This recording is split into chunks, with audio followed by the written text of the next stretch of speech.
Okay फैसला कार्यान्वयन एक्सक्युसन of judgement फैसला कार्यान्वयन भन्नाले न्यायालयद्वारा दिएको अन्तिम निर्णय वा आदेशलाई व्यावहारिक रूपमा कार्यान्वयनमा ल्याउने प्रक्रिया हो। न्याय वितरणको अन्तिम चरण नै फैसला कार्यान्वयन हो, जसले न्यायिक निर्णयलाई वास्तविक प्रभावमा रूपान्तरण गर्छ।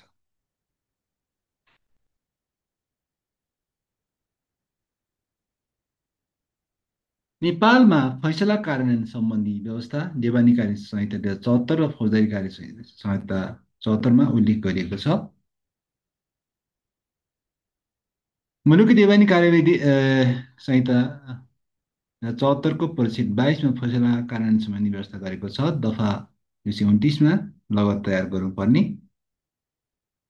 एक, अदालतबाट चलन चलाउने, दाखिल खारेज नामसारी गराउने, निखनाइ दिने, अंशबन्द गरिदिने, बिगो बढाउने, जरिवाना असुल गर्ने वा अदालती शुल्क बढाइदिने समेत गरी फैसला भएकोमा सम्बन्धित कर्मचारीले फैसला तयार भएको 3 दिनभित्र सो सम्बन्धी लगत यथाशीघ्र तयार गरी तहसिल शाखामा पठाउनु पर्नेछ। स्पष्टीकरण यस परीक्षणको प्रयोजनको लागि बिगो भन्नाले फैसला बमोजिम भराउनु पर्ने क्षतिपूर्ति समेत जुनसुकै रकम सम्झनुपर्छ। 2, उपदफा 1 बमोजिम लगत प्राप्त भएपछि सम्बन्धित कर्मचारीले फैसला कार्यान्वयनको लागि फैसलाको प्रतिलिपि संलग्न गरी सो सम्बन्धी छुट्टै मिसेल खडा गर्नुपर्नेछ। 3, उपदफा 1 बमोजिम लगत पुनरावेदन शून्य अदालतबाट तयार भएकोमा सम्बन्धित कर्मचारीले फैसला तयार भएको 3 दिनभित्र त्यस्तो मिसिल लगत सहित सम्बन्धित जिल्ला अदालतमा पठाउनु पर्नेछ। दफा 230 सम्बन्धित जिल्ला अदालतले फैसला वा आदेश कार्यान्वयन गर्ने। 1, कुनै मुद्दाको फैसला जुनसुकै तहको अदालतबाट भए पनि त्यस्तो मुद्दामा भएको फैसलाको कार्यान्वयन फिरातपूर्वक वा उजुरी दायर भएको जिल्ला अदालतले गर्नेछ। 2, पुनरावेदन शून्य अदालतले सुरु कारबाही र किनारा गरेको मुद्दाको फैसला कार्यान्वयन सम्बन्धी जिल्ला अदालतले गर्नेछ। 3, यस दफामा अन्यत्र जुनसुकै कुरा लेखिएको भए तापनि मुद्दाको विषयवस्तुमा कारण फैसला वा आदेश कार्यान्वयन गर्ने जिल्ला अदालतलाई यकिन हुन नसकेमा पुनरावेदन शून्य अदालतले तोकेको जिल्ला अदालतले त्यस्तो मुद्दाको फैसला वा आदेश कार्यान्वयन गर्नेछ। 4, यस दफामा अन्यत्र जुनसुकै कुरा लेखेको भए तापनि नियमित अदालतबाट बाहेक अन्य निकायबाट भएको फैसला वा आदेशको कार्यान्वयन सम्बन्धित निकायले गर्नेछ। 5, उपदफा 4 मा जुनसुकै कुरा लेखेको भए तापनि फैसला वा आदेश कार्यान्वयन गर्ने सम्बन्धमा कानुनमा अन्यथा व्यवस्था नभएकोमा अदालतले यसै संहिता बमोजिम फैसला कार्यान्वयन गर्नेछ।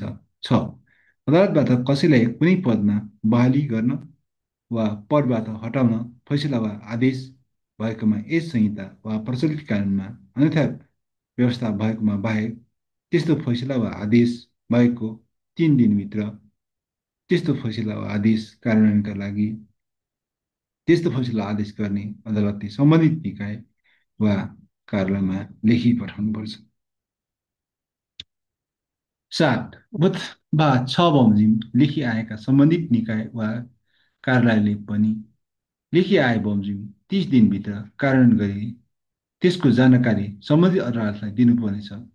त्यस्तो जानकारी नदिएमा सम्बन्धित निकाय वा कार्यालय प्रमुख भई काम गर्ने व्यक्तिलाई अदालतले विभागीय कारबाही समेत गर्न आदेश दिन सक्नेछ। दफा 231 फैसला कार्यान्वयन स्थगित हुने। दफा 230 मा जुनसुकै कुरा लेखिएको भए तापनि अदालतले देखाएको अवस्थामा फैसला कार्यान्वयन स्थगन गर्नुपर्नेछ। क, पुनरावेदन लाग्नेमा पुनरावेदन गर्न सक्ने म्याद भुक्तान नभएसम्म कानुन बमोजिम पुनरावेदन लाग्न सक्ने मुद्दामा पुनरावेदन परेको भए पुनरावेदनको रुहबाट मुद्दाको अन्तिम किनारा नभएसम्म। दफा 219 बमोजिम मुद्दा दोहोऱ्याउने आदेश भएकोमा त्यस्तो किनारा नभएसम्म। दफा 220 बमोजिम पुनरावलोकनको आदेश भएकोमा त्यसको अन्तिम किनारा नभएसम्म।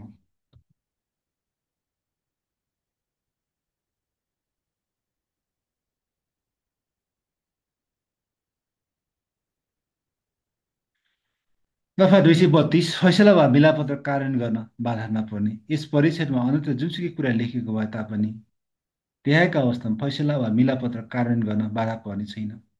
क कुनै मुद्दामा भएको फैसला उप पुनरावलोकन वा मुद्दा दोहोऱ्याइ भनी पक्षले दिएको निवेदन विचाराधीन रहेको अवस्थामा अदालतले अन्यथा आदेश दिएकोमा बाहेक त्यस्तो निवेदन परेको कारणले मात्र त्यस्तो मुद्दामा भएको फैसला कार्यान्वयन गर्न। ख कसैले फैसला वा मिलापत्र बदर मुद्दा दायर गरे पनि अदालतले अन्यथा आदेश दिएकोमा बाहेक त्यस्तो मुद्दामा भएको फैसला वा मिलापत्र कार्यान्वयन गर्न।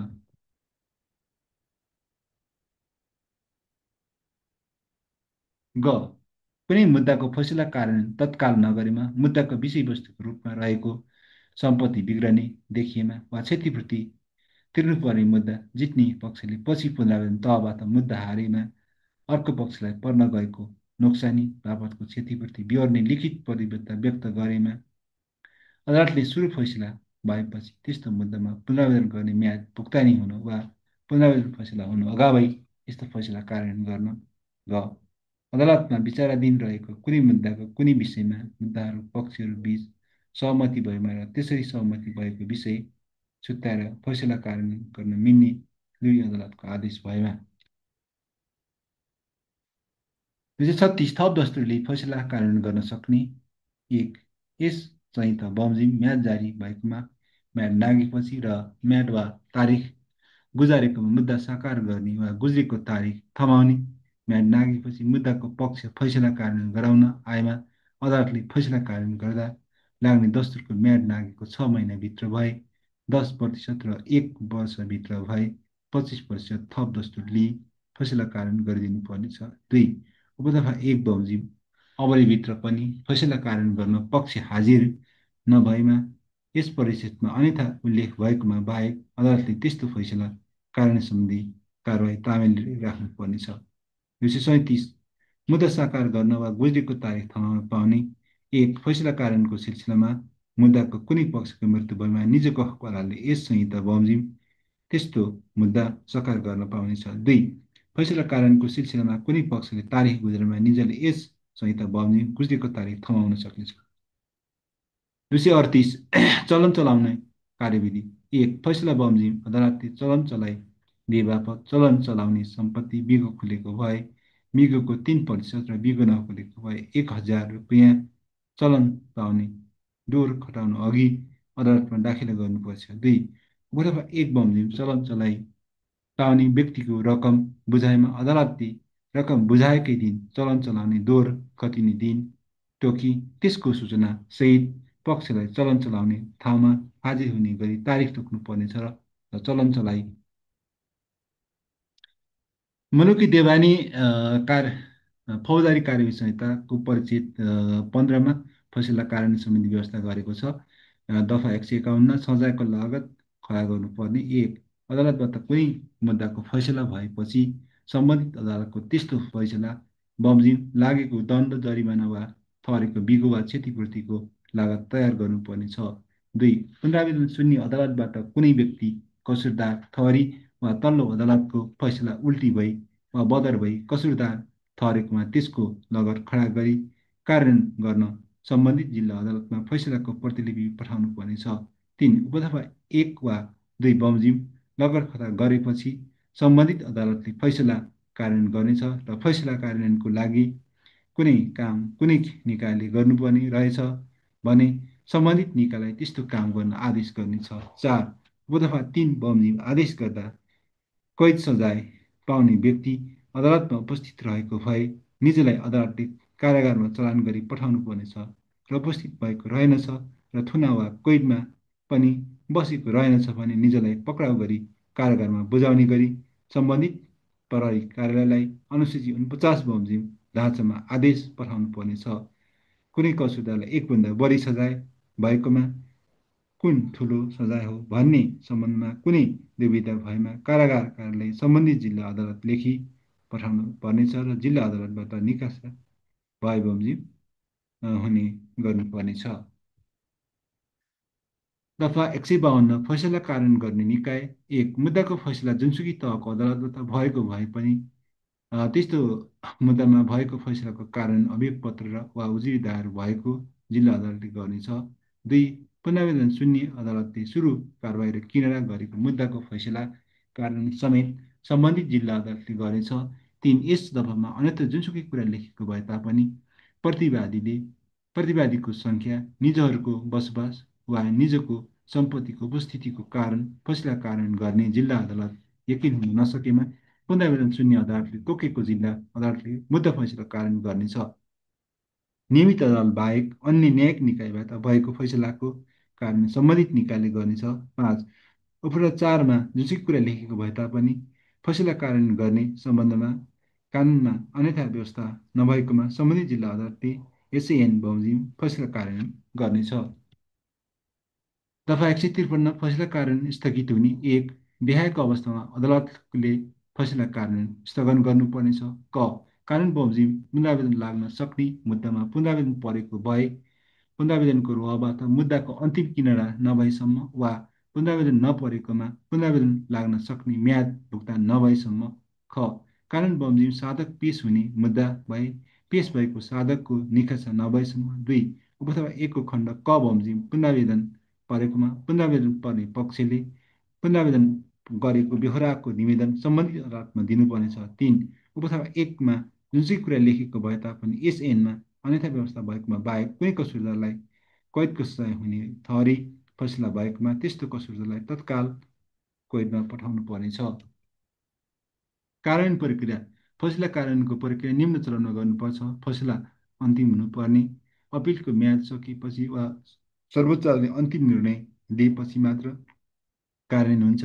कार्यान्वयन निवेदन दर्ता, सो निर्णयको लाभ लिने पक्षले अदालतमा कार्यान्वयनको लागि निवेदन दिन सक्छ। अदालतद्वारा आदेश जारी गर्ने, अदालतले फैसला कार्यान्वयनको आदेश जारी गर्छ। सम्पत्ति जफत, कब्जा वा कार्यान्वयन, जरिमाना, क्षतिपूर्ति वा संयुक्त हकको कार्यान्वयन गरिन्छ। रिपोर्टिङ, कार्यान्वयन अधिकारीले अदालतमा प्रतिवेदन बुझाउँछ। कार्यान्वयन नहुने अवस्था, यदि फैसला कार्यान्वयन गर्न नसकिने वा विरोध हुने अवस्था आउँछ भने अदालतले बाध्यकारी आदेश कन्टेम्प्ट प्रोसिडिङ जारी गर्न सक्छ र कार्यान्वयन अधिकारीलाई थप अधिकार प्रदान गर्न सकिन्छ। अस्वीकार गर्ने पक्ष विरुद्ध जरिमाना वा कारवाही हुन सक्छ। महत्त्व, फैसला कार्यान्वयनको न्यायिक निर्णयलाई व्यवहारमा परिणत गर्छ, कानुनी शासन बलियो बनाउँछ र पीडित पक्षलाई वास्तविक न्याय दिलाउँछ र न्यायप्रतिको जनविश्वास कायम राख्छ। Execution of judgment means the process of giving the practical effect to the final decision or decrees of the court. It is the last stage of the judicial process, ensuring that the judgment is carried out and justice is realized. Law provision in Nepal, execution of judgment is governed by the Civil Procedure Code 2074 and relevant provision of Criminal Procedure Code 2074. Procedure of execution, the execution process generally follows this step. Finality of judgment, execution begins only after the judgment becomes final. No appeal pleading. Filing of execution petition, the party entitled to benefit files a petition in the executing court. Insurance of execution order, the court issues an order to carry out the decree. Enforcement action, this may include the seizure of property, realization of fines, or transfer of ownership. Report submission, the executing officer submits a report to the court after the completion. Remedies for non-execution, if the judgment is not executed or obstructed, the court may be contempt orders, grant additional authority to the executing officer, impose fines or sanctions on the disobedient part. Importance, execution of judgment is vital because it ensures that justice is not merely declared but delivered. The rule of law is upheld. Public trust in the judiciary remains strong. Okay, it's all about execution of judgment. Thanks for watching and request you all like, comment, share, and subscribe. Thank you for patience. Let's now bye bye. See you again.